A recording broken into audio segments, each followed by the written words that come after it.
एक रिश्ता जो हमने स्वयं चुना या वो रिश्ता हमारे माता पिता ने चुना। लेकिन जब रिश्ता चुना गया तो उस वक्त हमारी भी सहमति थी। लेकिन जब हम साथ में रहने लगे तो हमें ये रियलाइज़ होने लगा कि ये रिश्ता जो हमारे माता पिता के द्वारा चुना गया है या हमने स्वयं चुना है, ये हमारे लिए परफेक्ट नहीं है, ये हमारे लिए सही नहीं है। क्योंकि ये जो हमारा पार्टनर है ये हमें कंट्रोल करने की सोच रहा है, या मैं जो करती हूँ, जो मैं कर रहा हूँ, ये इसको पसंद नहीं है, ये हर बात में मेरी गलती निकाल रहा है, इसके मेरे विचार आपस में नहीं मिल रहे हैं। और इस तरह की सोच के साथ आप घसीटते हुए इस रिश्ते को साल 2 साल तक लेके चलते हैं। और अंत में जब ये रिश्ता संभलता नहीं है तो मामला न्यायालय तक पहुंच जाता है। मामला झूठे केसों की ओर का रुख ले लेता है और फिर बात आ जाती है अलग होने की। अब सवाल ये उठता है कि क्या अगर ऐसी परिस्थिति आपके साथ भी हो रही है, आपको लगता है मेरे पार्टनर और मेरे बीच में विचार आपस में नहीं मिल रहे हैं, या मेरा पार्टनर मुझे समझ नहीं रहा है, तो क्या इस रिश्ते से अलग होना ही हमारे पास रास्ता है, या हमें अभी इस रिश्ते को बचाना है? ये आप पर निर्भर करता है। कोई भी व्यक्ति ये स्वयं सोचता है कि उसे अब इस रिश्ते को लेकर उसके विचार क्या है, क्या आगे बढ़ना है, या हमारे रिश्ते को अभी हमें समय देना है, ये आप पर निर्भर करता है। और मुझे लगता है कि इसका डिसीजन आपके द्वारा ही लिया जाना चाहिए।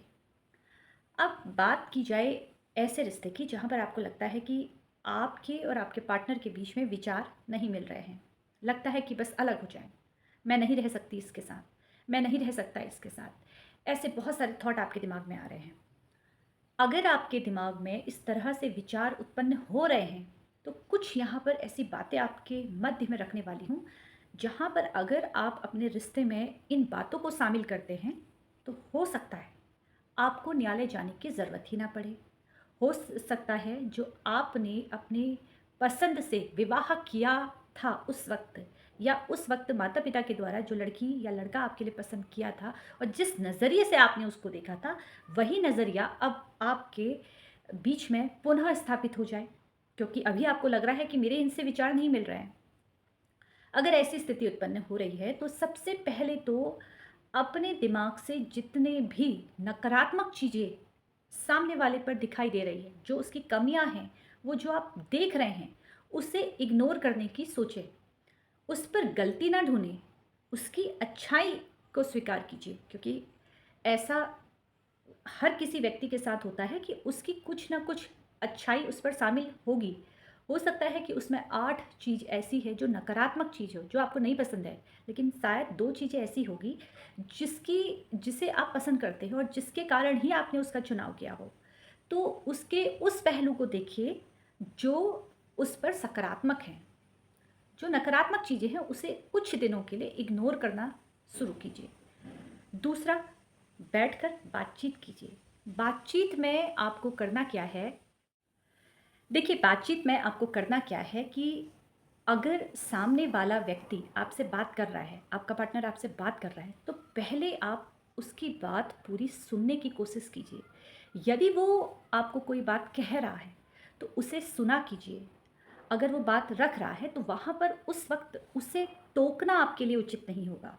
वो क्या कह रहा है, उसके क्या विचार हैं, वो किस चीज़ को लेकर आपसे लगता है कि आप में ये बदलाव होना चाहिए, उसकी बातों को सुनना अगर आप शुरू करते हैं, तो आप उसे समझने की कोशिश करेंगे। बहुत सारे ऐसे मामले देखते हैं जहाँ पर पति-पत्नी आपस में फ़ाइट करते हैं। फ़ाइट करते-करते एक एक बोलता है, दूसरा 4 बोलता है, पहले की बात उसे नहीं सुनाई देती है। तो ये बातों में एक खिंचाव उत्पन्न हो जाता है, और जितना आपने देखा है कि कोई रेवेलेंट है, उसको आप खींचते हो, तो वो खिंचता ही चले जाता है। जब दोनों में खिंचाव उत्पन्न होगा तो वो कहीं न कहीं टूटेगा। तो इसलिए बातों को बढ़ाने की बजाय उसे कम करने की कोशिश कीजिए। सुनने की आदत डालिए। सुनना बहुत ज़्यादा महत्वपूर्ण होता है किसी भी रिश्ते में। बैठकर बातचीत कीजिए।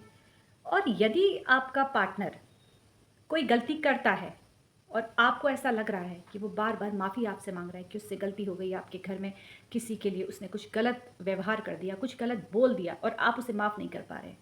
आपको लगता है कि मेरे माताजी के लिए ऐसा बोल दिया है, मेरे भाई के लिए बोल दिया, मेरी बहन के लिए ऐसा बोल दिया, और आपका मन कहता है कि नहीं, ये मुझे न्यायालय तक लेके जाएगा या लेके जाएगी। तो यदि उस व्यक्ति को रियलाइज़ हो रहा है अपनी गलती, बार-बार वो माफ़ी माँग रहा है कि आइंदा मैं ऐसा नहीं करूँगा, नहीं करूँगी, अपनी गलती में वाक़ई आपको लग रहा है कि उसके द्वारा जो उसने किया, उसने क्रोध में आकर कर दिया, उसने गुस्से में आकर आपसे कुछ कह दिया, तो उस चीज़ को भी आपको समझना बेहद ज़रूरी है। अगर सामने वाला व्यक्ति आपसे माफ़ी माँग रहा है, तो आप भी बड़े बनिए और उसे क्षमा करने की बिल्कुल आप में हिम्मत होनी चाहिए, क्योंकि मुझे ऐसा लगता है कि माफ़ी माँगना तो आसान है, लेकिन माफ़ करना उससे बड़ा है, क्योंकि आपको वो सारी चीज़ें भुलाकर उसे माफ़ करना पड़ेगा और उसे एक बार मौका दीजिए, अपने जीवन में शामिल कीजिए। पुरानी बातें हम लेकर बैठ जाते हैं। बहुत बार पति-पत्नी में देखा जाता है कि भई वो पुरानी बातें लेके बैठ जाते हैं कि उस दिन तुमने ऐसा कहा था। ख़ास तौर पर महिलाओं पर ये ज़्यादा देखने को मिलता है, जहाँ पर महिला कहती है कि भई उस दिन तुमने मेरे साथ ऐसा किया था, उस दिन तुमने मेरे घरवालों के साथ ऐसा किया था। तो पुरानी बातें जो हो चुकी है, जो बीत चुकी है, उसे इग्नोर करने की कोशिश कीजिए। वो बातें अपने रिश्ते में दोबारा अगर वो बातें आप दोबारा शामिल करते हैं, तो फिर वहाँ पर कलेश की स्थिति उत्पन्न होगी। तो पुरानी बातें, बीती बातें जितनी हो सके उसे ना कीजिए अपने रिश्ते में। एक बार बैठकर बात कीजिए, एक दूसरे को समझने की कोशिश कीजिए, एक दूसरे को सुनने की आवश्यकता है। यदि आप एक दूसरे को सुनते हैं, एक दूसरे को समझते हैं, तो लड़ाई बहुत जल्दी ख़त्म हो जाती है। आपने ये कहावत सुनी होगी कि पति-पत्नी के बीच में नहीं बोलना चाहिए, क्योंकि कल के समय में अगर इन दोनों के बीच में किसी भी बात को लेकर लड़ाई होती है, तो ये दोनों तो एक हो जाएँगे, लेकिन बुरे हम बन जाएँगे।